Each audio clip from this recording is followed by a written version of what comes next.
یەک وتەی زۆر جوانی هەیە دەرێ ئەمن هەر قەبرەی دەبینم بە ئامۆزای خۆمی دەزانم.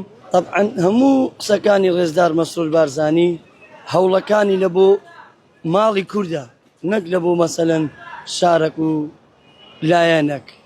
دەبی هەموو لایەنەکان ببنە یەک دەنگ و یەک ڕەنگ. لەبەرەوەی دوونێ لەسەر مێزی گفتوگۆ ئەمە لێدوانەکانمان دیت بە حەقەت یعنی نییە شتێکی زۆر جوان بوو.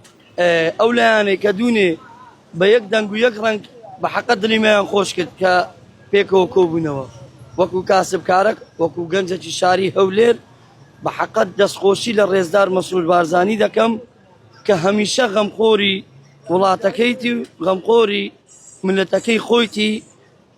یەک وتەی زۆر جوانی هەیە دەرێ ئەمن هەر قەبرێکی دەبینم بە ئامۆزای خۆمی دەزانم بە مامی خۆمی دەزانم فەرق و جدایی لە بینی هیچ لایەنێکی ناکاتن لەبە هەندێک ئەو کابرای ئینشاڵڵا خوا حەفزی دەکات خوا سەلامەتی دەکاتن کابینەی دەیەمیش ئینشاڵڵا وە دەکاتن زۆر دڵخۆش بین تووشی ئەو خەمەوەچەی نەبینەوە کە تووشمان هات ئەها مەعاش هات مەعاش نەهات.